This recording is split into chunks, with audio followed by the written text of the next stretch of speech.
What if I told you that the pain, the struggle, and the friction you feel while chasing your goals is actually the secret weapon to unlocking lasting motivation, energy, and even happiness?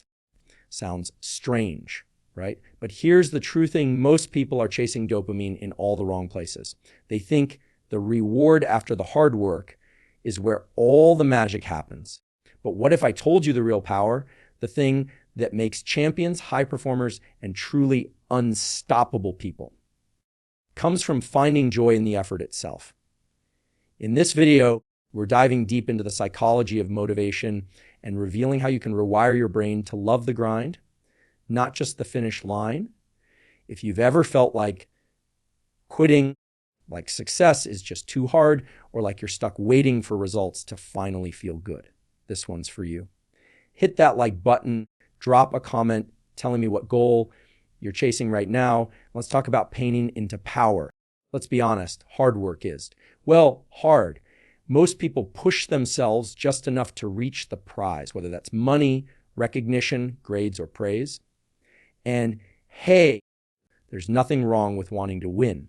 But here's the catch. If you only work hard for the reward, you're making the process harder, your brain weaker, and your motivation more fragile. Think about that. Today, we'll explore how to break free from this trap, how to flip the switch in your brain so that effort itself becomes energizing, even addictive. And we're not just talking theory. This is backed by real neuroscience. Let's jump in. Let's start with something surprising. Did you know that giving people too much external reward can actually make them less motivated? A famous experiment at Stanford took kids who loved to draw. They weren't told to draw.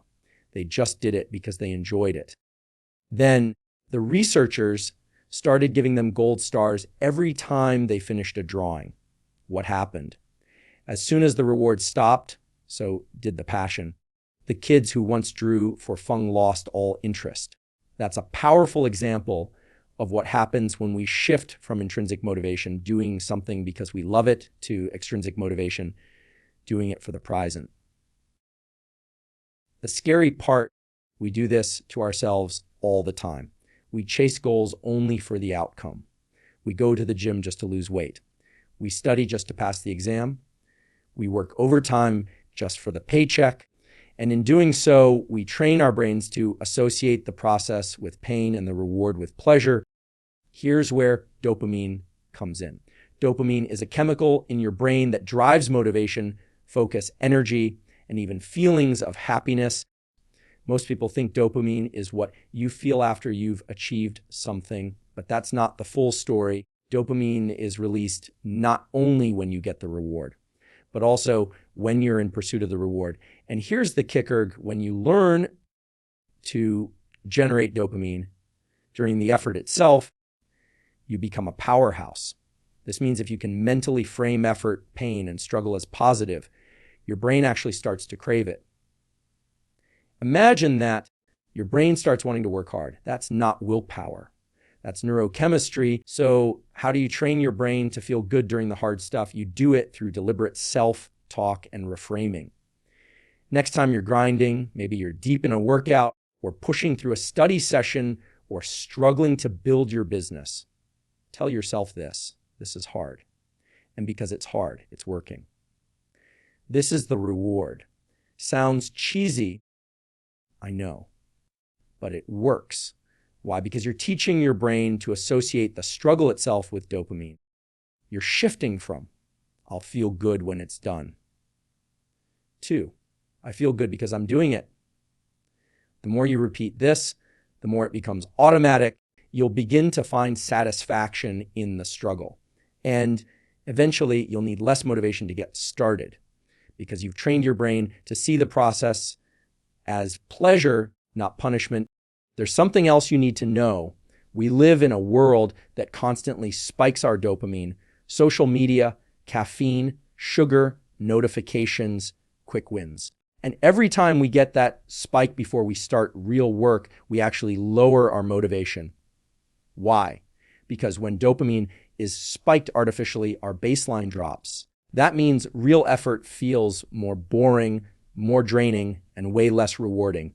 If you're used to blasting music, slamming energy drinks, or scrolling Instagram just to get started, you're making the work feel harder, not easier. So here's the tip.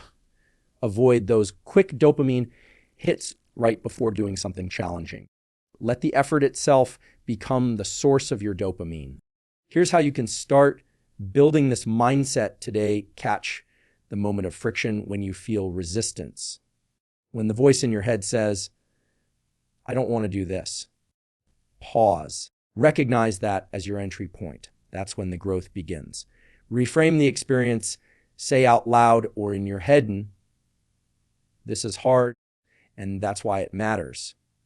This effort is my edge. This pain is proof I'm becoming better.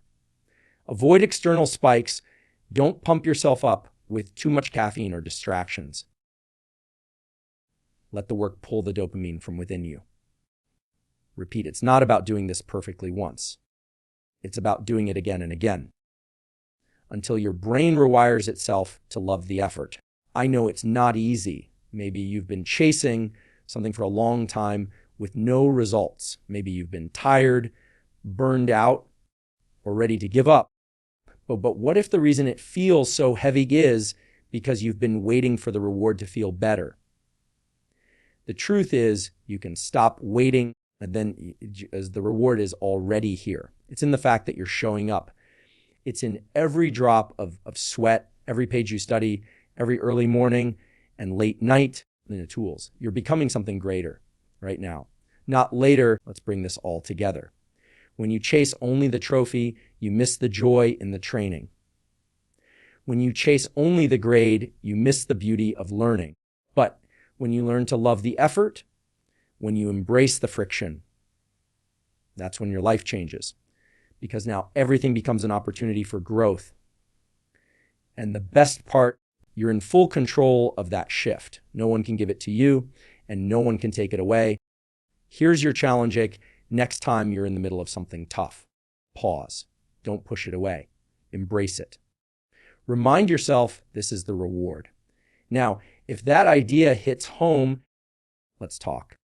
Comment below with one moment where you turned struggle into strength, or where you want to. Let's build a space where we can learn from each other. And hey, if this helped shift your perspective, even a little lipstick around, there's more where that came from.